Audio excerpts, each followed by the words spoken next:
Pour ne rien manquer, abonnez-vous maintenant. Les vraies voix Sud Radio, le grand débat du jour. 500 mobilisés russes sont mis dans un avion à destination de Rostov, au sud de la Russie. Là, ils sont censés recevoir une formation pour rejoindre l'armée russe, sauf que rien ne se passe comme prévu. Ils arrivent dans la région de Louhansk, en Ukraine. Une cinquantaine environ finira par signer ce fameux contrat Wagner. L'objectif principal de toute entreprise militaire privée, défendre les intérêts d'un gouvernement s'il ne peut pas utiliser son armée régulière. Nos objectifs, ce sont des revenus financiers et la possibilité de prendre le contrôle d'un grand marché de ressources pétrolières. Ils sont équipés d'armes légères, voire de lance-roquettes, et ils sont assistés également de drones qui sont considérés par les Ukrainiens comme un élément clé de cette stratégie. Il est clair que pour nous, Wagner est un adversaire redoutable et qui a des méthodes qui sont proches de méthodes terroristes.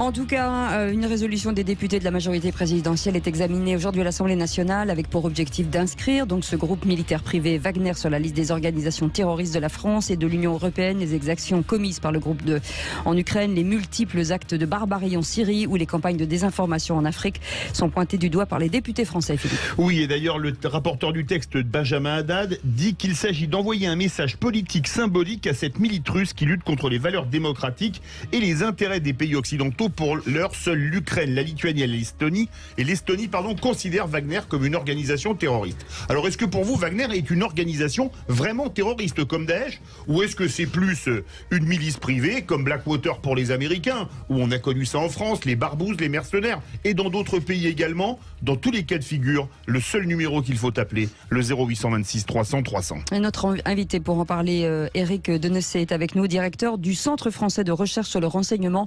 Bonsoir, bienvenue sur Sud Radio. Bonsoir. Bonsoir. Bienvenue. Dans quelques instants, on reviendra vers vous. Avant cela, Philippe Bilger, peut-être un tour de table sur cette milice russe Wagner vue de la France, ce qu'on imagine d'elle. Alors, sous le contrôle de notre invité, on parle beaucoup de Wagner. J'ai appris dans la présentation que vous avez faite que c'est considéré à l'heure actuelle comme une organisation criminelle et que certains souhaiteraient... Par les USA. Le Benjamin Haddad souhaiterait l'étiqueter organisation terroriste. Et si... en total, peut-être ignorance relative, j'avais eu à choisir, j'aurais plutôt, au fond, choisi d'emblée, dans la mesure où Wagner me semble avoir une structure politique, une finalité terroriste, j'aurais plutôt arbitré entre... pour le terrorisme, plutôt pour le criminel, sans que ce soit forcément exclusif. Et je suis curieux de connaître l'avis de notre invité. Françoise Degois. Moi, j'arbitre plutôt pour l'organisation criminelle. D'abord, Prigojine, c'est un patron. Oui. Donc là, ce qu'il est en train de faire, il met une pression quasiment de patron à son principal pourvoyeur d'ordre, commanditaire, qui s'appelle Vladimir Poutine. Il y a quelque chose d'extrêmement cynique dans ce que fait Prigojine en ce moment. Les Russes tiennent Bakhmout à peu près à 70 ou 80%. Il y est pour beaucoup. Il sent quand même que ça marche pas très très bien. Il a d'autres business, Prigojine, en Centrafrique. Il a du business en Syrie. Je parle mal, mais je parle comme lui pense. Donc il est d'abord un patron d'une boîte privée qui se retrouve en difficulté, et il est également un patron d'une organisation criminelle avec, on sait très bien comment sont recrutés les milices Wagner. Donc moi, les mots ont un sens. Est-ce que Wagner, c'est dans l'horreur sur les populations civiles, évidemment, mais est-ce que Wagner, c'est Daesh? Est-ce que Wagner commet des attentats? Wagner se livre à une activité de criminel de guerre. Attention, parce que les mots ont un sens, le moment viendra peut-être où il y aura des jugements. Moi, j'ai jamais considéré que nous étions dans le crime contre l'humanité parce que ça a un sens. Nous sommes dans des crimes de guerre. Attention à ne pas tout mélanger. Pour moi, c'est d'abord une organisation criminelle. Oui, c'est une organisation de mercenaires qui utilise des règles propres, et justement, je pense que le débat qu'on a, et ça va être très intéressant d'avoir l'avis de notre invité, nous interroge sur l'état du droit international dans les conflits. Parce que la question qu'on se pose là, c'est quel est le rôle d'un groupe privé dans un conflit international et jusqu'où sa puissance économique vient orienter des décisions politiques. On a bien vu, d'ailleurs, il parle mal, Françoise, on a bien vu les propos tout à l'heure. Mais bon, il parle comme quelqu'un qui veut faire du business. Ça va être très intéressant de voir votre point de vue. Avec nous, Éric Denessé, directeur du Centre français de recherche sur le renseignement. Pour faire la synthèse entre nos 3 vraies voix, il y a des avis assez divergents. Quel est le vôtre ? Mais écoutez, d'abord, c'est en aucun cas une organisation terroriste, parce qu'elle ne répond pas aux critères que l'on met, pas d'attentat, pas d'idéologie. Ça ne veut pas dire que Wagner soit respectable. Mais je pense qu'avant d'apporter une réponse, il faut quand même, je dirais, éclairer ce qui se passe dans l'ensemble des pays du monde. Les Américains utilisent des sociétés militaires privées de ce type depuis très longtemps, et au même titre que Wagner, elles ont participé à toutes les opérations militaires en Afghanistan, en Irak et jusqu'en Syrie, où elles se sont livrées elles-mêmes à de très nombreuses exactions, à des, du trafic, même du trafic. Du trafic de drogue, des criminels. Ils n'ont jamais été poursuivis par la justice américaine, qui les a systématiquement infiltrés des pays où ils se trouvaient. Donc, ce que fait Wagner est hautement condamnable. Je crois que tout le monde est d'accord là-dessus. Mais encore une fois, faisons attention à ne pas nous polariser sur l'arbre qui cache la forêt. Ce sont des pratiques qui sont répandues dans tous les pays du monde. Les Américains, depuis le début de l'invasion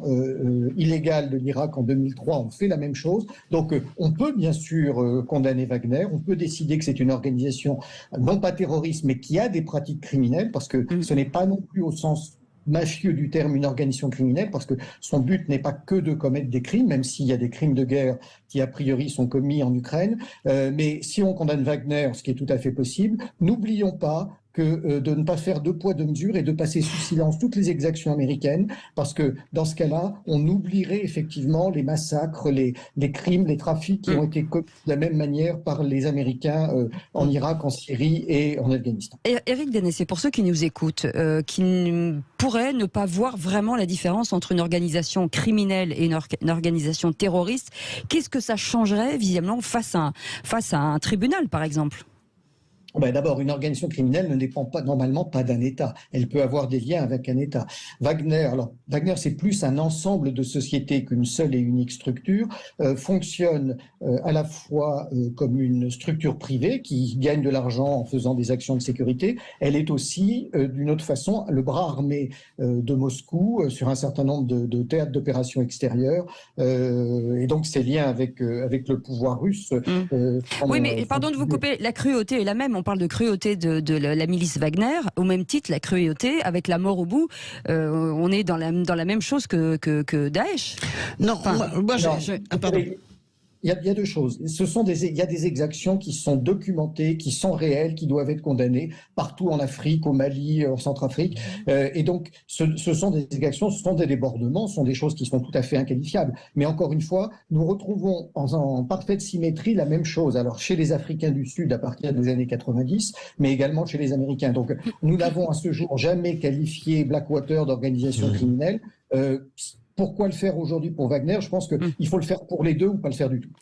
Oui, et puis nos propres mercenaires à nous, Éric, on peut aussi parler de nos propres... on a les poètes du jour, nous aussi. Vous savez, quand on sabote le Rainbow Warrior et qu'on tue un militant écologiste, c'est aussi un acte pas criminel. Mais là, c'était pas une milice, c'était le service secret français. C'était le service secret français. Donc moi, pour répondre à quelle est la différence ? La différence, une organisation terroriste répond à un critère généralement précis qui est le critère politique. C'est Arafat, par exemple, la cause palestinienne, l'OLP, quand il est réfugié à Tunis, qui commet des attentats au nom d'une revendication politique qui ne dépend pas d'un État ou au nom d'une revendication religieuse. Généralement, c'est comme ça qu'on considère qu'on peut définir ce qu'est une organisation terroriste. Wagner n'est pas une organisation terroriste, en ce sens que Wagner est une entreprise privée payée pour être le supplétif et souvent être en pointe par rapport à l'armée russe.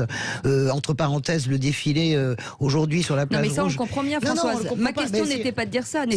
Ma question était de dire que les exactions sont les mêmes, que finalement la cruauté et les morts à la fin sont les mêmes. La guerre, c'est ça, et les gens sont méchants. J'ai pas fini, Françoise, laissez-moi finir. C'est juste de dire qu'est-ce que ça changerait devant un tribunal. C'est juste de dire ça. Mais parce que qu'est-ce que ça change devant un tribunal ? Est-ce que vous allez traîner Wagner devant la Cour pénale internationale ? Je n'en sais rien. Est-ce que vous allez traîner Vladimir Poutine devant la Cour pénale internationale ? Peut-être, l'histoire le dira. L'histoire le dira. Moi, je ne le sens pas du tout comme ça. Vous pouvez traîner Milosevic devant la Cour pénale. Vous traînez entraîner le dirigeant d'un pays qui siège au Conseil de sécurité de l'ONU, écoutez, moi je vous dis bon courage. Et puis, on y a traîné Laurent Gbagbo, qui était le plus grand criminel de l'histoire, on est d'accord. Oui, d'accord, mais enfin, c'est pas le même pays. On est d'accord. J'aimerais, Éric Denessé, vous entendre confirmer, je suis un peu gêné, mais c'est mon tempérament politique, par l'assimilation absolue que vous faites entre Wagner et les milices américaines. Mais ça, vous pourrez le confirmer. Deuxième élément, est-ce que on ne pourrait pas concevoir que, mandaté par certains États, Wagner met en œuvre un certain nombre de critères qui relèvent précisément d'organisations terroristes? Éric Denessé. Non, je ne pense pas du tout. Et en ce moment, Wagner étant sous les faits de l'actualité, sous les lumières de l'actualité, sous les feux, voilà, je vais y arriver.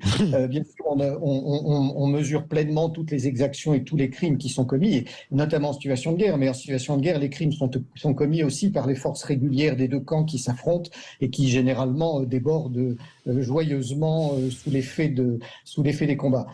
Non, Wagner ne répond pas, en tout cas à ce jour, à ce critère terroriste au sens propre. Il n'y a pas de finalité terroriste, à votre avis. Il n'y a pas de finalité terroriste, il n'y a pas de finalité criminelle. Il y a des exactions, il y a des pratiques criminelles qui méritent d'être condamnées, mais dans un certain nombre de cas, elles sont connues. On l'a vu encore récemment en Afrique, mais encore une fois, n'oublions pas ce que d'autres pays comme l'Afrique du Sud et les Américains ont fait auparavant. Donc là, on est vraiment sur des choses qui relèvent de crimes de guerre, de crimes classiques qui méritent d'être punis. Mais encore une fois, la finalité n'est pas celle ni d'une organisation criminelle, ni celle d'une organisation terroriste. Et pour répondre à mon interlocutrice de tout à l'heure, on ne peut évidemment pas comparer un seul instant l'affaire du Rainbow Warrior en 1985, bien sûr. Qui a entraîné la mort accidentelle et non voulue, d'un photographe sur un navire par le biais des services français, puisqu'il n'y avait pas l'intention de tuer. Bien sûr. J'insiste sur un point, la loi française a interdit la création de sociétés militaires privées, donc nous n'avons pas de sociétés militaires privées en France, ce qui nous a privés sur le plan financier de nombreux marchés, mais qui sur le plan éthique nous honorent. Nous avons eu bien sûr dans le passé des mercenaires, mais les mercenaires ne répondaient ni à une logique d'entreprise, ni à une logique terroriste, et étaient employés par des États étrangers. Donc ce sont là, il y a des nuances, mais les nuances entre les différents niveaux sont assez importantes. Je suis d'accord. 0826 300 300, Frédéric qui nous contacte. Vous voulez réagir, Frédéric? Oui, écoutez, très belle analyse d'Éric, de votre invité. Excusez-moi, j'ai Éric Denessé. Voilà, donc vraiment une très belle analyse. Je ne peux pas en dire beaucoup plus. Je suis d'accord dans son analyse. Après, comme Wagner ou une autre entreprise ou même armée régulière qui tue des gens, la guerre est quelque chose d'horrible. Donc elle tue des êtres humains. Donc voilà, là on n'est pas dans une milice qui dégorge des personnes, qui comme Daesh, comme on fait le parallèle, ça c'est quand même malheureux de faire des parallèles comme ça, sans appui documenté et sans condamnation en fait des Nations Unies. Ensuite, je voudrais dire qu'on voit ce qu'a fait l'armée régulière ukrainienne au Donbass depuis 2008. Donc là, ils ont tué 15 000 civils. Donc honnêtement, je pense que Wagner est très loin de ce constat-là, avec toutes les documentations que l'on a sur cette armée en fait néo-nazie, avec des individus exécrables et dégueulasses dans cette armée ukrainienne. Il y en a des deux côtés, parce que Prigojine est aussi... Attendez, je suis pas partisan, attention, je vais vite recaler les billes, c'est que je suis ni pour russe ni pour ukrainien. Pour moi, tout le monde en fait de guerre est dégueulasse. On aurait cru le contraire. J'ai fait 19 ans d'armée. J'ai été rapproché par des sociétés privées pour continuer en fait servir dans d'autres conditions. J'ai refusé parce que pour moi en fait c'est la même chose. On sert les intérêts qui sont milliardaires et ni plus ni moins. Voilà. Vous savez, le bataillon Azov est un horrible bataillon également, le bataillon de pointe et de choc de l'armée ukrainienne. Moi, au début du conflit, j'ai été extrêmement choqué et heurté par le fait qu'on recevait en direct pour pouvoir couvrir ce conflit, parce qu'il fallait que les télés mangent de l'image des responsables du bataillon Azov. Quand vous voyez l'idéologie, dernier point, je trouve qu'il y a quelque chose d'un peu tordu de la part du groupe Renaissance à vouloir faire passer une proposition de loi sur ce sujet, utiliser ce sujet, tout ça parce qu'évidemment nous n'arrivons pas à contraindre et nous n'arrivons pas à freiner l'avancée chinoise et bien sûr russe et le fait que nous sommes dégagés de toutes nos positions en Afrique. C'est ça que je veux dire. Pour revenir sur la milice Wagner, est-ce que là ça n'est pas en train de s'essouffler, Éric Dénessé ? Non, pas du tout. A priori, ils recrutent toujours autant, même s'ils ont beaucoup de pertes humaines. Alors, on pourrait bien sûr aussi les critiquer, les attaquer sur les modes de recrutement, mais a priori, ça correspond à une certaine forme d'état de droit qui est en vigueur en Russie. Non, dans la mesure aujourd'hui où où l'antagonisme monte entre l'Occident et la Russie. On mesure chaque jour le fait que les Russes essaient de nous tailler des croupières, notamment par le biais de Wagner dans nos anciennes colonies d'influence en Afrique. Mais en même temps, il faut dire que les positions que nous prenons sur la guerre en Ukraine, que je ne juge pas, ne font que renforcer l'antagonisme de Moscou et donc ils vont s'en donner à cœur joie pour attaquer nos positions en utilisant principalement Wagner, avec néanmoins un élément aujourd'hui, c'est que l'essentiel des besoins en effectifs sont quand même concentrés sur le théâtre ukrainien et sur le reste des frontières de l'URSS où il y a quand même des choses qui se passent dans le Caucase, notamment avec le conflit entre l'Azerbaïdjan et l'Arménie. Donc les effectifs que peut libérer Wagner pour envoyer beaucoup de monde en Afrique ne sont pas si importants que ça. En tout cas, je pense que ça va rester stable. Je ne vois pas comment ça s'accroîtrait dans les mois qui viennent. Alors, dernière petite question de Philippe Béjart. À votre avis, le lien fort entre la Russie et la Wagner, est-ce que c'est une manière pour l'État russe de se libérer de certaines horreurs en les faisant accomplir par d'autres, ou y a-t-il des desseins plus politiques ? C'est une privatisation de la guerre ?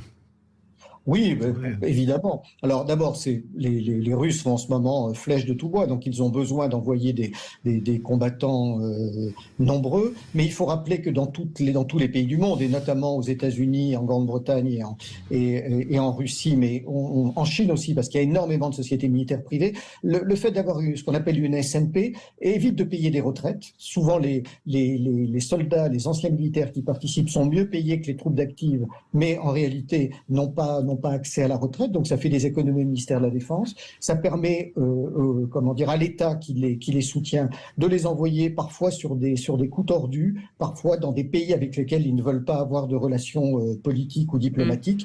Mais encore une fois, ça fonctionne à peu près de la même manière dans tous les États. Mais et donc, il n'y a pas finalement, à part peut-être la quantité d'exactions, de véritables différences dans l'emploi de Wagner par rapport à ce qu'a été l'emploi des sociétés militaires privées américaines, qui, rappelons-le, ont fait énormément de victimes, elles aussi, sans jamais être poursuivies ni par la justice de leur pays, ni d'ailleurs sans que les pays occidentaux se révoltent et essaient de faire passer une loi à l'Assemblée pour les qualifier de groupes terroristes. Merci beaucoup en tout cas. Éric Dénessé d'avoir été avec nous, directeur du renseignement français de recherche, directeur du Centre français de recherche sur le renseignement. Vous restez avec nous. Merci beaucoup Frédéric et on revient dans un instant avec la joie et la bonne humeur. Le Kikadi Show, à tout de suite.